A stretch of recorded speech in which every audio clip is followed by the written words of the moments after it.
Hello, it's Sarah from Hardcover Hearts, and I'm here today with my week of reading wrap-up. This is where I talk about the books that I read, the books that I'm currently reading, and what's potentially on tap next week if I so choose, if it tempts me. So, like many people on Booktube that from what I gather from the videos that I watched this morning, I think I'm right in line with most people in that I have not finished many books this week. I think Sean, the Book Maniac, also talked about not completing a lot because we have so many things in motion. The same is true for me. I seem like I have a bunch of chunky things that I'm reading, and it's great. I love that.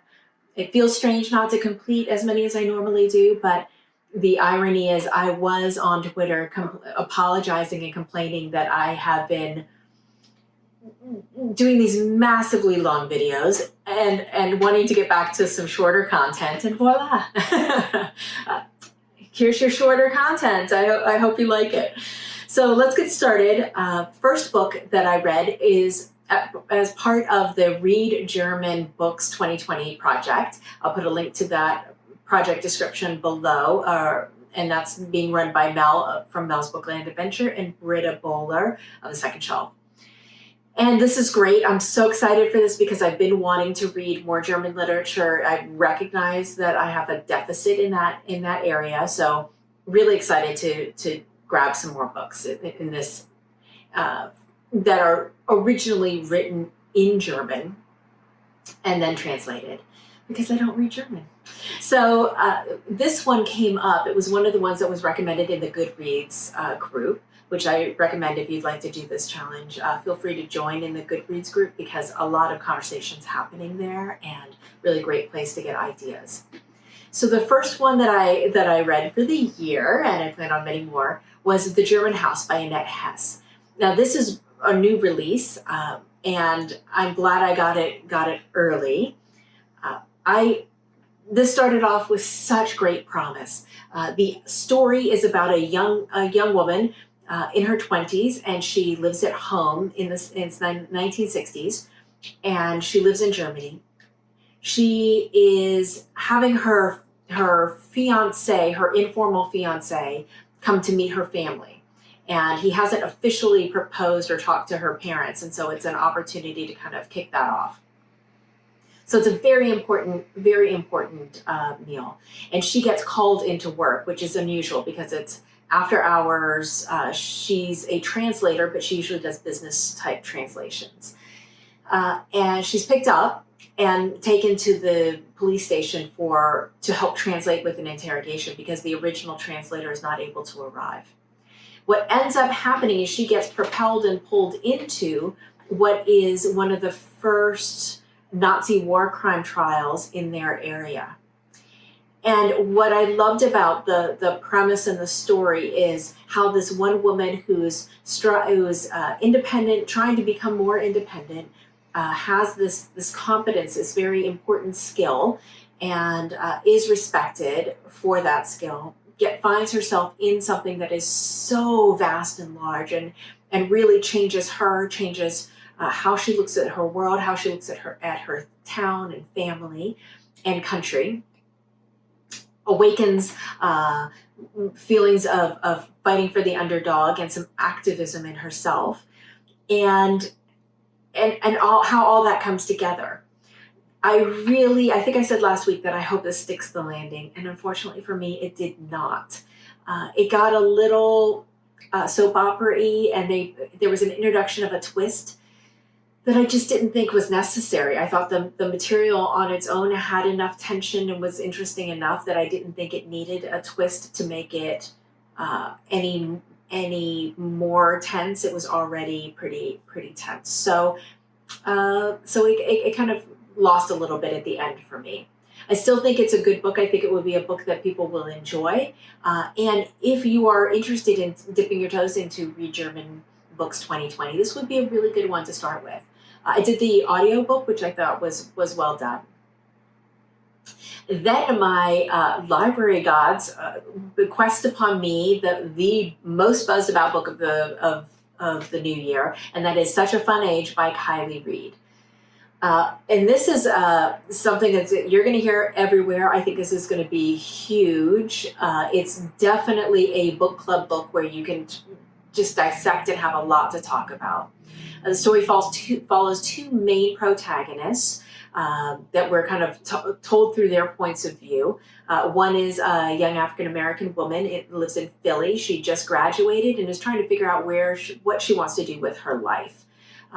She has a very strong network of friends, but she's a little kind of waffling a little bit on where she wants to go and what she wants to do. And then you've got this other woman who is an Instagram influencer who has started her own business and kind of dovetailed into female empowerment and kind of riding the slipstream there. And is very concerned about her brand, and her ethics are questionable, if not horrible, but she considers herself woke. And so you've got those dynamics of these two characters in the interplay, in that the Alix hires Amira to be a babysitter for her daughter. And there is a scene, an incident that happens at a very bougie, kind of Dean and DeLuca-y fancy grocery store in the neighborhood where Amira's been asked to come off hours and as an emergency favor to take the child out of the house because something has happened. And so she comes from a party dressed up in kind of her party clothes. And takes the child to the grocery store and is confronted by a security guard. So that's kind of like the main tension. There is race, class, all sorts of embedded challenges that kind of play into this book, as well as who gets to decide what's right for you. And I think that plays out as well. And unfortunately, just like the German House, the ending just there was a twist that I just didn't think was necessary, and it defeated kind of what I felt was a lot of the core of the book, and it turned it into a little bit more soap opera-y than it needed to be.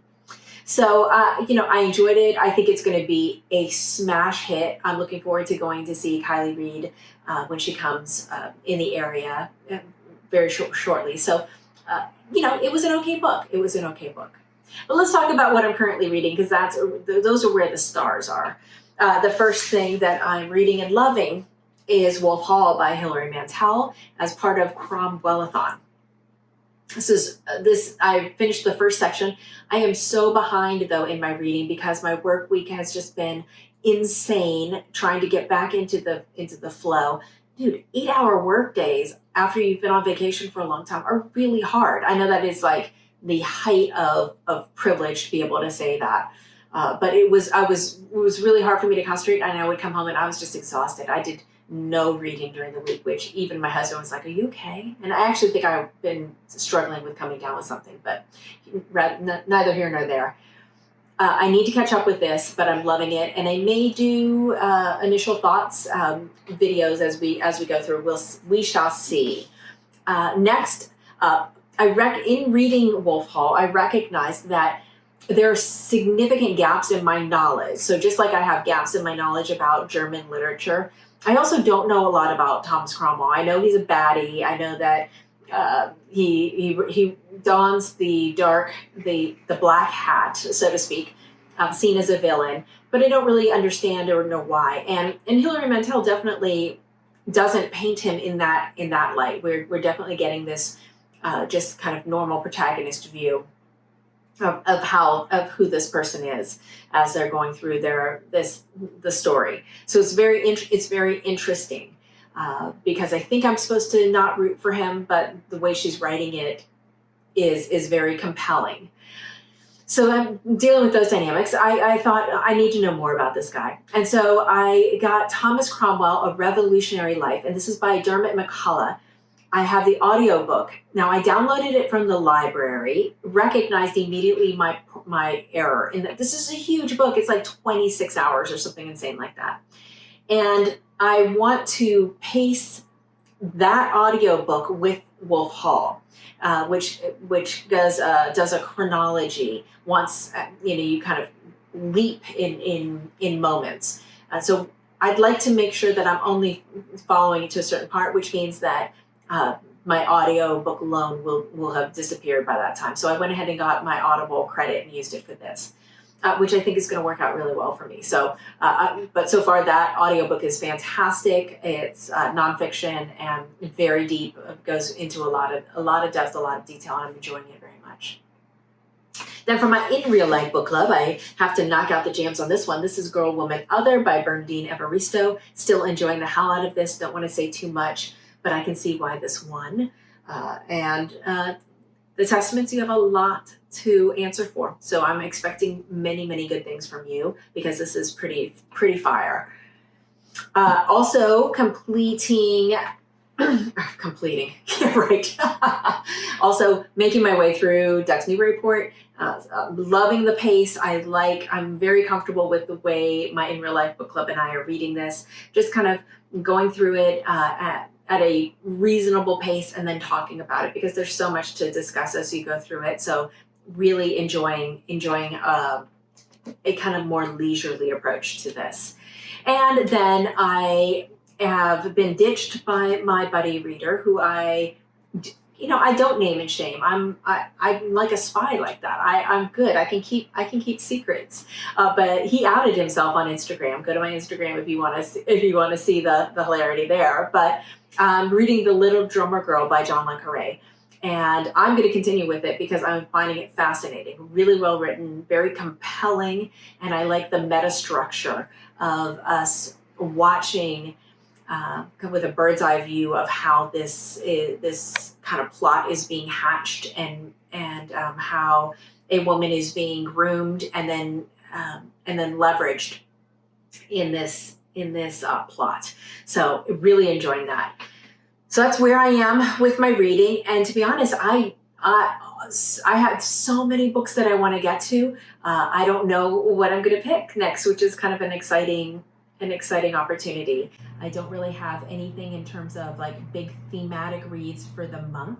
So other than that, we'll just continue to make progress through Wolf Hall. I'll have finished Girl, Woman, Other and then hopefully also The Little Drummer Girl, and continuing to make progress with Ducks.